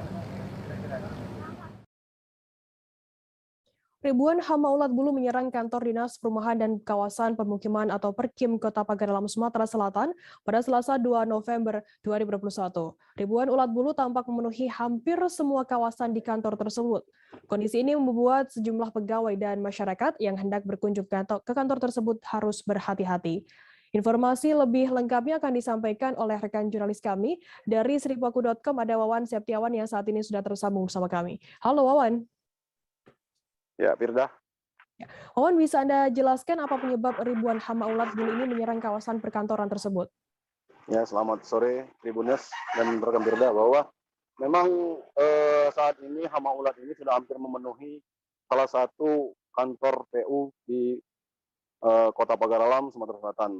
Ini disebabkan karena memang kondisi letak dari kantor PU itu sendiri berada di sekitaran kebun warga. Memang kondisi kebun ini juga saat ini sedang diserang hama. Jadi dari diduga hama ulat bulu ini juga berasal dari perkebunan warga itu. Apakah keberadaan ulat bulu tersebut mengganggu aktivitas pegawai kantor? Bisa Anda gambarkan dan deskripsikan begitu? Ya, karena memang cukup mengganggu karena Dinas PU itu merupakan salah satu dinas yang cukup aktif, setiap hari banyak pengunjung, baik itu dari luar kota maupun pegawai dari kantor itu tersebut. Karena memang sudah memenuhi hampir seluruh bagian kantor, baik itu di luar maupun di dalam, itu sangat mengganggu. Namun karena memang sudah terbiasa, hal ini tidak terlalu dihiraukan. Namun dikhawatirkan bagi pengunjung-pengunjung yang belum terbiasa, dikhawatirkan terkena oleh serangan hama itu yang memang cukup bisa membuat badan gatal-gatal. Kemudian apakah saat ini sudah ada upaya begitu untuk pembasmian dari pihak terkait? Kalau untuk pembasmian, karena memang itu hama berasal dari kebun. Kalau dari kebun warga itu pihak dinas terkait sudah melakukan penyemprotan. Namun memang hama ulat ini sendiri tidak habis-habis. Selalu datang kembali lagi gitu. Berarti ini sudah berapa lama hama tersebut, hama ulat bulu ini sudah terjadi di sana? Rekan Bila, ini sudah menjadi siklus tahunan, bahkan setiap tahun selama kantor itu berdiri juga hampir dari tahun 2008 hama ulat ini selalu menyerang karena memang lokasinya tadi benar bahwa lokasinya berada di perkebunan warga. Jadi kadang satu tahun itu bisa 2 kali terserang karena memang siklus saat musim hujan ulat bulu itu selalu menyerang kawasan itu, Firda. Baik, terima kasih rekan jurnalis dari Seripaku.com, Wawan Septiawan atas laporan Anda. Selamat bertugas kembali. Tribuners, kita akan jeda sejenak, tetaplah di Live Update. Oke, apa kabar Bang Ariski di sini untuk strateginya? Kalau saya sendiri di Gimik 37 ini yang semalam baru mulai, saya udah Sebenarnya aku nggak ngerasa itu penangkapan atau penggerebegan atau apapun itu. Karena gini loh, posisinya aku kriteria. Jadi kita mengenal disebut dengan stroke yang tidak berdarah dengan stroke yang berdarah. Stroke yang tidak berdarah itu biasanya ditandai dengan adanya penyumbatan. Kalau itu terjadi di sini mungkin pikirnya tidak ke situ kali ya. Tapi kalau di Korea atau di Kamboja itu ada beberapa paper yang saya itu mas, dulunya tukang koran. Oh gitu ya. Tukang koran. Ya, saya baca itu Pak. Tuh kan pernah baca kan? Jadi kalau saya jadi tanggam itu udah bersyukur banget. Si anak ini dijadikan sebagai tersangka begitu. Ya kalau ini kita bicara yang di luar kasus Sebongombo ya. Dengan nama hujan shower, di mana terdapat batas jelas antara daerah hujan dan tidak hujan yang biasanya terjadi pada fase awal mature stage atau tahap Berbahaya dewasa. itu Kang. Jadi mulai artinya terjadinya perlembekan. Nah itu untuk penetrasi akan sulit. Gitu ya. Dok, saya ini menurut saya memang tidak mudah, bukan urusan tanah diambil. Kalau misalnya Amerika Serikat sekarang, Rasulullah mengatakan dalam sebuah hadis bahwa berpuasa di 6 hari Syawal itu. Oke, apa kabar Bang Ariski di sini untuk strateginya? Kalau saya sendiri di Game 37 ini yang semalam baru mulai, saya udah Sebenarnya aku nggak ngerasa itu penangkapan atau penggerebegan atau apapun itu. Karena gini loh, posisinya aku kriteria. Jadi kita mengenal disebut dengan stroke yang tidak berdarah dengan stroke yang berdarah. Stroke yang tidak berdarah itu biasanya ditandai dengan adanya penyumbatan. Kalau itu terjadi di sini mungkin pikirnya tidak ke situ kali ya. Tapi kalau di Korea atau di Kamboja itu ada beberapa paper yang saya itu mas, dulunya tukang koran. Oh gitu ya. Tukang koran. Ya, saya baca itu Pak. Tuh kan pernah baca kan? Jadi kalau saya jadi tanggam itu udah bersyukur banget. Si anak ini dijadikan sebagai tersangka begitu. Ya kalau ini kita bicara yang di luar kasus Sebongombo ya. Dengan nama hujan shower, di mana terdapat batas jelas antara daerah hujan dan tidak hujan yang biasanya terjadi pada fase awal mature stage atau tahap Berbahaya dewasa. itu Kang. Jadi mulai artinya terjadinya perlembekan. Nah itu untuk penetrasi akan sulit. Gitu ya. Dok, saya ini menurut saya memang tidak mudah, bukan urusan tanah diambil. Kalau misalnya Amerika Serikat sekarang, Rasulullah mengatakan dalam sebuah hadis bahwa berpuasa di 6 hari Syawal itu. Oke, apa kabar Bang Ariski di sini untuk strateginya? Kalau saya sendiri di Game 37 ini yang semalam baru mulai, saya udah Sebenarnya aku nggak ngerasa itu penangkapan atau penggerebegan atau apapun itu. Karena gini loh, posisinya aku kriteria. Jadi kita mengenal disebut dengan stroke yang tidak berdarah dengan stroke yang berdarah. Stroke yang tidak berdarah itu biasanya ditandai dengan adanya penyumbatan. Kalau itu terjadi di sini mungkin pikirnya tidak ke situ kali ya. Tapi kalau di Korea atau di Kamboja itu ada beberapa paper yang saya itu mas, dulunya tukang koran. Oh gitu ya. Tukang koran. Ya, saya baca itu Pak. Tuh kan pernah baca kan? Jadi kalau saya jadi tanggam itu udah bersyukur banget. Si anak ini dijadikan sebagai tersangka begitu. Ya kalau ini kita bicara yang di luar kasus Sebongombo ya. Dengan nama hujan shower, di mana terdapat batas jelas antara daerah hujan dan tidak hujan yang biasanya terjadi pada fase awal mature stage atau tahap Berbahaya dewasa. itu Kang. Jadi mulai artinya terjadinya perlembekan. Nah itu untuk penetrasi akan sulit. Gitu ya. Dok, saya ini menurut saya memang tidak mudah, bukan urusan tanah diambil. Kalau misalnya Amerika Serikat sekarang, Rasulullah mengatakan dalam sebuah hadis bahwa berpuasa di 6 hari Syawal itu. Oke, apa kabar Bang Ariski di sini untuk strateginya? Kalau saya sendiri di Game 37 ini yang semalam baru mulai, saya udah Sebenarnya aku nggak ngerasa itu penangkapan atau penggerebegan atau apapun itu. Karena gini loh, posisinya aku kriteria. Jadi kita mengenal disebut dengan stroke yang tidak berdarah dengan stroke yang berdarah. Stroke yang tidak berdarah itu biasanya ditandai dengan adanya penyumbatan. Kalau itu terjadi di sini mungkin pikirnya tidak ke situ kali ya. Tapi kalau di Korea atau di Kamboja itu ada beberapa paper yang Saya itu Mas, dulunya tukang koran. Oh gitu ya. Tukang koran. Ya, saya baca itu Pak. Tuh kan, pernah baca kan? Jadi kalau saya jadi tanggam, itu udah bersyukur banget. Si anak ini dijadikan sebagai tersangka begitu. Ya, kalau ini kita bicara yang di luar kasus Sebongombo ya. Dikenal dengan nama hujan shower, di mana terdapat batas jelas antara daerah hujan dan tidak hujan yang biasanya terjadi pada fase awal mature stage atau tahap. Terima kasih Anda masih bersama kami di live update. Kita beralih ke informasi selanjutnya, Saudara. Wali Kota Singkawang, Chai Chuimi, melantik 8 pejabat pimpinan tinggi Pratama di lingkungan pemerintah Kota Singkawang pada Senin 1 November 2021. Kedelapan pejabat yang dilantik ini akan mengisi jabatan-jabatan yang sempat digantikan oleh pelaksana tugas selama beberapa bulan belakangan. Informasi lebih lengkapnya akan disampaikan oleh rekan jurnalis kami. Dari Tribun Pontianak ada Rizky Kurnia yang saat ini sudah tersambung bersama kami. Halo Rizky.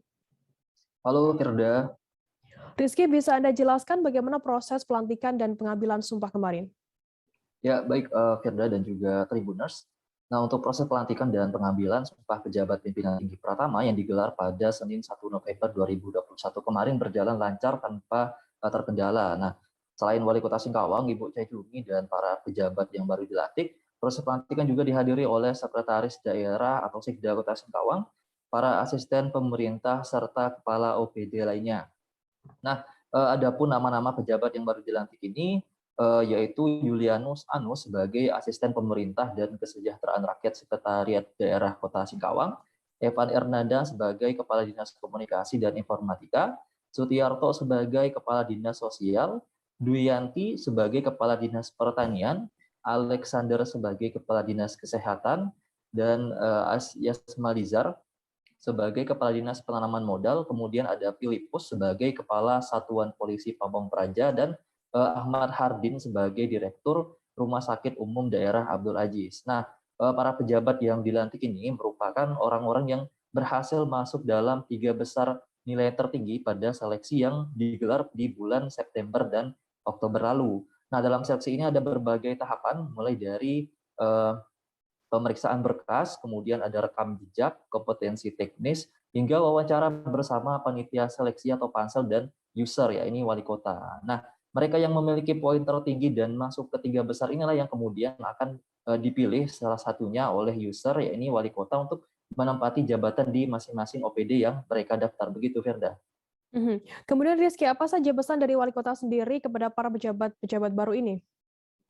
Ya, baik, informasi yang kami dapatkan dari wali kota, memang beliau memiliki pesan-pesan kepada para pejabat yang terpilih ini, yakni untuk memberikan ide-ide dan pemikirannya yang baik dan dapat diimplementasikan serta dikembangkan untuk mendukung pergerakan perubahan di unit kerjanya masing-masing. Nah, wali kota juga mengingatkan agar para pejabat baru ini dapat terus membangun kebersamaan dan jaringan yang luas untuk mengembangkan ilmu pengetahuan dan teknologi serta kompetensi di bidang manajemen pemerintahan dan pembangunan. Kemudian wali kota juga berpesan kepada para pejabat yang baru ini agar segera melaksanakan tugasnya dengan penuh tanggung jawab serta memberikan contoh dan teladan yang baik bagi PNS lainnya dan masyarakat Kota Singkawang. Begitu, Firda. Kemudian apakah nantinya akan ada evaluasi yang dilakukan oleh wali kota sendiri kepada para pejabat-pejabat baru yang sudah dilantik ini? Ya, untuk evaluasi berdasarkan informasi yang wali kota sampaikan, memang ada pihaknya akan mengevaluasi kinerja para pejabat baru ini khususnya pada 3 bulan pertama. Kemudian evaluasi akan dilanjutkan untuk 6 bulan ke depannya. Di mana dalam evaluasi ini pihaknya akan melihat sejauh mana para pejabat tersebut memenuhi action plan yang sempat ataupun telah disampaikan kepada wali kota saat sesi tes wawancara sebelumnya, yakni open bidding. Nah, menurut wali kota, action plan yang disampaikan oleh para pejabat baru ini memang telah mencakup pemetaan permasalahan di masing-masing OPD ataupun dinas serta solusi untuk pemecahan masalah tersebut. Nah, jadi nantinya action plan inilah yang akan dievaluasi oleh wali kota secara langsung. Nah, apabila pejabat baru ini tidak mampu ataupun gagal menjalankan action plan-nya, maka akan ada sanksi yang dikenakan. Kalau menurut informasi yang wali kota sampaikan, sanksi tersebut ya ini sanksi sosial, Firda. Oke, baik. Tribuners, tadi jurnalis kami juga sudah menghimpun keterangan dari Wali Kota Singkawang, Chai Chuimi, dan berikut liputannya untuk Anda.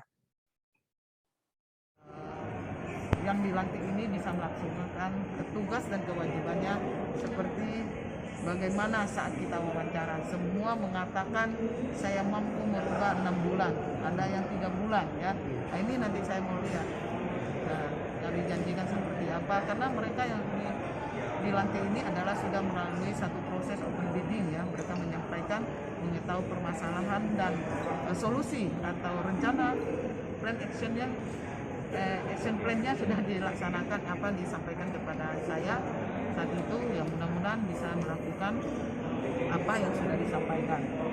Dan dengan begitu artinya komitmen dengan apa yang disampaikan kepada kita. Dengan begitu artinya masyarakat akan merasa terlayani dengan baik. Kalau semua OPD bekerja baik, berarti masyarakat bisa terlayani dengan baik. Pandemi yang berkepanjangan dengan berbagai batasan yang diberlakukan membuat banyak pusat perbelanjaan mengalami dampak yang cukup berat. Asosiasi Pengelola Pusat Belanja Indonesia atau APPBI menyebut beberapa pusat belanja telah kehabisan dana cadangan untuk tetap bisa bertahan. Sedikitnya ada 8 pusat belanja yang mengalami dampak yang sangat berat, di mana 1 diantaranya terpaksa tutup total dan 7 pusat belanja lainnya telah beralih ke pemilikan. Informasi lebih lengkapnya akan disampaikan oleh rekan jurnalis kami dari Tribun Jakarta. Ada Pebi Adeliana yang saat ini sudah tersambung bersama kami. Halo Pebi. Halo. Pebi, bisa Anda jelaskan sedikitnya ada 8 pusat belanja yang terdampak cukup berat begitu terkait pandemi ini. Bisa Anda jelaskan seperti apa informasi terkait hal ini?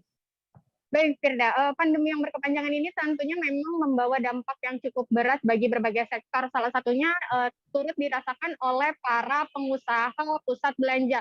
Nah, Ketua Umum Asosiasi Pengelola Pusat Belanja Indonesia atau APPBI, Alphonsus Wijaja, mengatakan bahwa sedikitnya ada 8 pusat perbelanjaan di Indonesia yang mengalami dampak cukup berat, di mana dari 8 pusat perbelanjaan tersebut, 1 diantaranya dinyatakan tutup total dan 7 lainnya telah beralih ke pemilikan.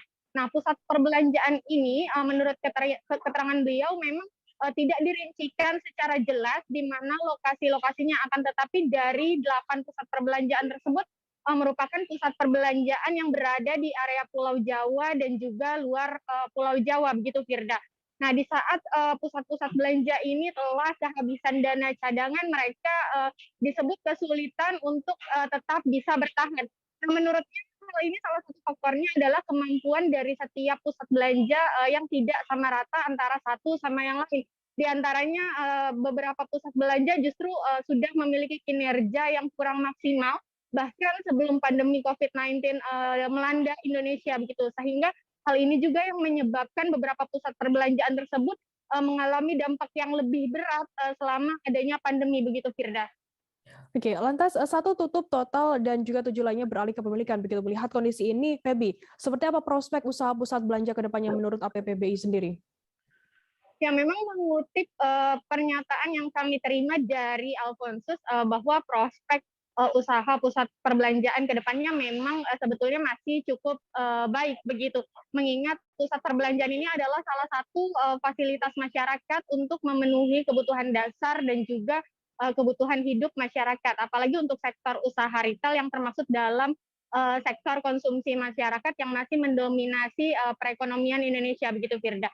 Nah, namun seperti yang tadi saya jelaskan bahwa yang menjadi permasalahan di sini disebutkan bukanlah prospek dari usaha pusat perbelanjaan tersebut, akan tetapi kemampuan bertahan dari setiap pusat perbelanjaan yang berbeda-beda begitu, di mana beberapa di antaranya kemungkinan sudah memiliki kinerja yang kurang baik sehingga sejak sebelum pandemi begitu maksud saya, sehingga setelah adanya pandemi mereka mengalami dampak yang lebih berat.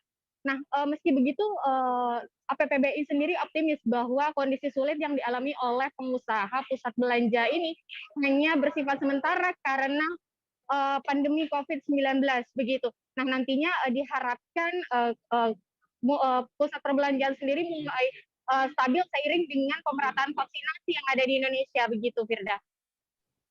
Pebi, saat ini sudah diberlakukan sejumlah kelonggaran aktivitas begitu dari pemerintah. Bagaimana kondisi terbarunya? Apakah sudah ada peningkatan kunjungan di mal-mal perbelanjaan? Baik, memang Alfonsus Wijaya sendiri menyebutkan bahwa tingkat kunjungan ke pusat belanja memang sudah mengalami peningkatan seiring dengan berlakunya sejumlah kelonggaran pembatasan aktivitas masyarakat yang diberikan oleh pemerintah sejak beberapa waktu terakhir ini. Berdasarkan keterangan yang ia berikan, gitu peningkatan tersebut terjadi mulai periode bulan Agustus atau semenjak diberlakukannya kelonggaran tersebut.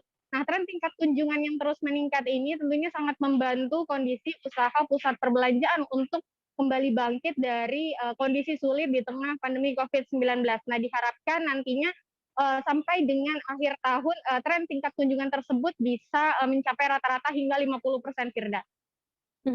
Adakah mungkin harapan khusus dari APPBI sendiri untuk pemerintah dalam menyikapi kondisi ini, Pebi?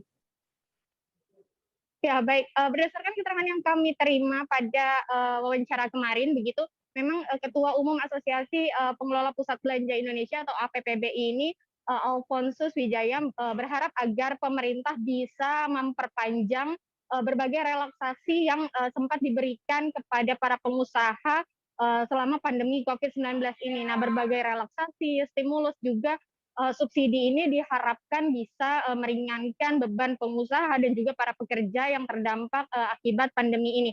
Nah, meliputi pembebasan PPN final atas biaya sewa dan servis selama setahun, kemudian juga ada pembebasan PPh final atas biaya sewa dan servis charge, ada juga penghapusan sementara PBB, kemudian juga seperti pajak reklame dan pajak atau retribusi lainnya yang bersifat tetap, serta subsidi upah bagi para pekerja sebesar 50% selama 1 tahun begitu. Nah, memang ia menjabarkan bahwa sejauh ini pemerintah sebenarnya sudah memberikan beberapa relaksasi, namun hanya dengan batas waktu tertentu saja, misalnya seperti pembebasan PPN final atas biaya sewa dan servis yang diberikan selama 3 bulan, yakni terhitung mulai Agustus hingga Oktober 21, dan juga beberapa relaksasi dengan batas waktu tertentu lainnya begitu, Firda. Nah, padahal situasi pandemi ini sampai sekarang masih terus berlanjut dan masih belum bisa dipastikan hingga kapan selesainya, sehingga berbagai relaksasi tersebut diharapkan bisa meringankan para pekerja juga para pengusaha yang terdampak hingga saat ini begitu.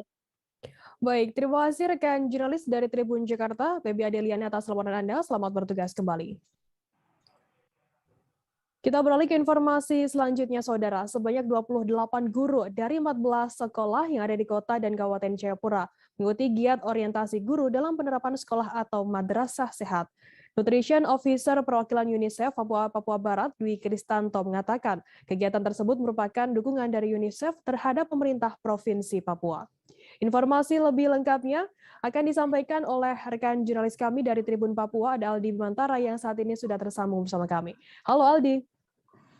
Ya, Firda dan juga Tribuners dari Jayapura, Papua dilaporkan pemerintah Provinsi Papua bersama UNICEF menggelar kegiatan orientasi penerapan kesehatan sekolah bagi para tenaga pendidik dan kesehatan guna menjadikan terwujudnya unit kesehatan di berbagai sekolah. Firda dan juga Tribuners, kegiatan tersebut berlangsung di Hotel Horizon Padang Bulan, Abepura pada hari ini, Selasa 2 November 2021, dan dimulai pukul 08.00 waktu Indonesia Timur pagi tadi. Dan Firda, direncanakan juga kegiatan itu dilangsungkan selama 3 hari hingga Kamis 4 November 2021. Firda. Aldi, lantas bagaimana jalannya pada hari pertama kegiatan orientasi terhadap sejumlah guru di Hotel Horizon oleh UNICEF ini? Ya, Firda dan juga Tribuners, berdasarkan pantauan saya di Hotel Horizon Padang Bulan Abepura, tempat berlangsungnya orientasi guru untuk penerapan kesehatan sekolah, sebanyak 28 guru dari 14 sekolah yang ada di tingkat kota dan Kabupaten Jayapura mengikuti pelatihan orientasi penerapan kesehatan sekolah tersebut. Firda, kegiatan itu dimulai pukul 08.00 pagi waktu Indonesia Timur dan akan dilangsungkan hingga tanggal 4 November 2021 mendatang. Firda dan juga Tribuners, kegiatan tersebut dibuka secara langsung oleh Kepala Dinas Pendidikan, Perpustakaan, dan Arsip Daerah Provinsi Papua, Prostasius Lobiai. Firda. Aldi, ada 4 tujuan yang dalam kegiatan ini. Bisakah Anda jelaskan secara lebih rinci begitu terkait tujuan dari kegiatan orientasi tersebut? Ya, Firda, memang tujuan dari kegiatan tersebut ini menurut Dwi, yakni dengan adanya giat orientasi terhadap para tenaga pendidik di berbagai sekolah tersebut ini, maka pertama dapat memperkenalkan tujuan, strategi, dan juga langkah implementatif komponen gizi remaja gitu ya, di berbagai sekolah. Kemudian kedua ini sebagai wadah diskusi rencana program Gizi Remaja. Lalu yang ketiga, Firda, memang dengan adanya orientasi yang dilaksanakan ini memang diharapkan dapat meningkatkan pengetahuan dan kesadaran TPUKS atau unit kesehatan sekolah, serta dapat meningkatkan kemampuan fasilitas partisipatif dan peran guru begitu sebagai fasilitator di berbagai sekolah untuk meningkatkan kesehatan para warga sekolah tentunya. Firda. Aldi, bagaimana kemudian respon dari para guru yang ikut orientasi penerapan sekolah atau madrasah sehat ini?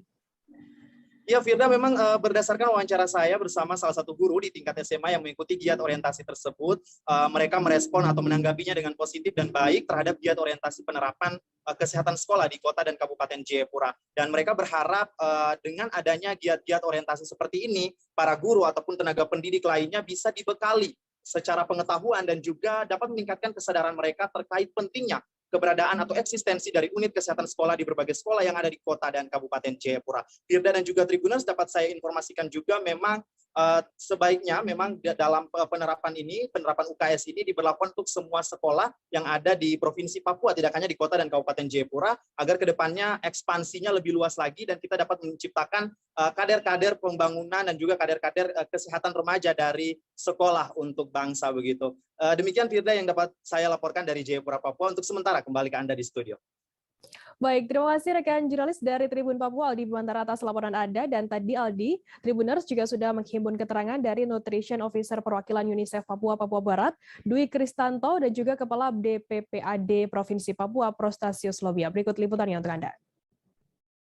Orientasi guru ini terdiri dari guru di tingkat SMP maupun SMA, yang terdiri dari guru PJOK atau penjaskes maupun guru UKSM ataupun guru BK.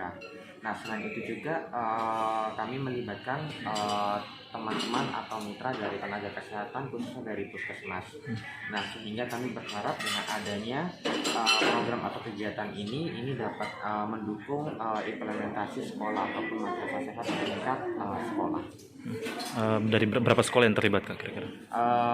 Sekolah yang terlibat dari 2 kabupaten kota, Kabupaten Jayapura maupun Kota Jayapura. Untuk Kabupaten Jayapura yang terlibat sekitar 8 sekolah, kemudian dari Kota Jayapura sekitar 6 sekolah. Izin kasih keluar Mas ya. Kegiatan ini kegiatan sangat penting terkait dengan bagaimana terintegrasi kesehatan dan pendidikan. Nah, ini teman-teman mitra UNICEF yang melakukan ini itu sebagai salah satu praktek baik yang sudah dilakukan di tempat lain. Ini replikasi di Papua, khususnya kabupaten dan kota, sekolah-sekolah kita. Ini hadir tenaga-tenaga kesehatan, juga para guru. Penting sekali untuk bagaimana kesehatan, usaha kesehatan sekolah itu jalan, terutama soal menjaga kesehatan diri, anak, dan juga para guru untuk lingkungan sekolah selalu bersih. Kita beralih ke informasi selanjutnya, Saudara. Upacara adat cuci kaki suku Laloda Halmahera dilakukan oleh masyarakat Kelurahan Lirang, Kecamatan Lembeh Utara, Kota Bitung pada 31 Oktober lalu. Menurut Yakoniana Nangkong, tokoh masyarakat adat mengungkapkan upacara adat yang diselenggarakan adalah jemputan kepada pemimpin, dalam hal ini adalah Wali Kota Bitung Maurits Mantiri. Informasi lebih lengkapnya akan disampaikan oleh rekan jurnalis kami dari Tribun Manado, ada Christian Woyongkir yang saat ini sudah tersambung bersama kami. Halo Christian. Ya, selamat siang Firda, selamat siang Tribuners dimanapun Anda berada. Christian, bisa Anda jelaskan bagaimana pelaksanaan upacara adat cuci kaki suku Laloda di Pulau Lembeh ini?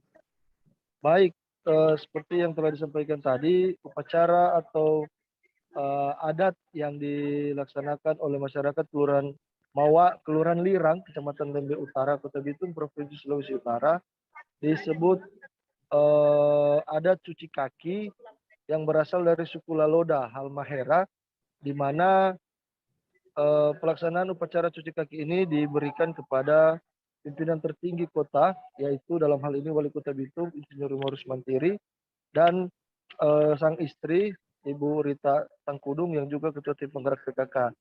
Di mana dalam upacara tersebut, Wali Kota dan istri diusung oleh masing-masing 2 orang perempuan dan 2 orang laki-laki dari depan gereja menuju ke bangsal upacara dan mengikuti upacara atau tahapan-tahapan prosesi-prosesi yang ada. Rekan. Christian, siapa yang diupacarakan dan apa saja yang dilakukan kepada yang diupacarakan ini, bisa Anda gambarkan begitu? Jadi dalam upacara cuci kaki suku Laloda Halmahera ini, wali kota dan wakil wali dan istri dicuci kakinya oleh 2 orang perempuan atau 2 orang perempuan yang masih berusia belia di atas sebuah batu yang memiliki makna khusus atau makna tersendiri bagi suku Laloda. Nah, proses cuci kaki tersebut menggunakan air yang dicampur dengan ada 2 item yang dicampur di dalam air tersebut, seperti mayang kelapa dan ada juga daun cinga-cinga oleh warga sekitar menyebutnya. Nah, item-item yang ada di air ini juga memiliki makna masing-masing menurut petua-tua adat yang ada di Kelurahan Lirang. Kemudian setelah dibasuh atau dicucikan ke kedua kaki wali kota dan istri, 2 orang perempuan itu masing-masing membasuhnya atau membasuh kaki yang basah itu menggunakan rambut. Memang dalam tradisi ini dipilih wanita atau perempuan, anak perempuan yang memiliki rambut panjang agar bisa melaksanakan proses ini dengan baik. Setelah itu ada juga tahapan selanjutnya di mana wali kota dan istri diuji kesabarannya dengan ditawarkan makanan dan minuman yang memiliki makna bahwa sebagai seorang pemimpin itu tidak cepat terhanyut atau tidak cepat kena bujuk rayu lewat makanan, minuman, dan apa saja. Rekan Firda. Christian, bagaimana untuk penjelasan dari tua-tua adat terkait tradisi cuci kaki ini? Ya, tradisi cuci kaki ini untuk pertama kalinya bagi masyarakat Kelurahan Lirang, Kecamatan Lembe Utara, yang 95% merupakan menganut suku Laloda dari Halmahera.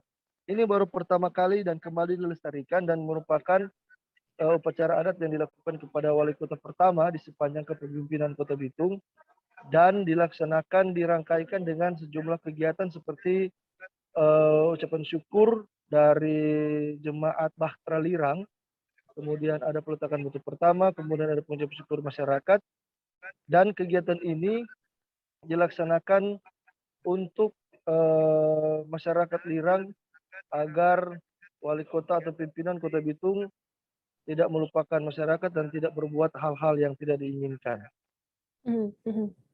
Baik, terima kasih rekan jurnalis dari Tribun Manado Christian Woyongkiri atas laporan Anda. Selamat bertugas kembali.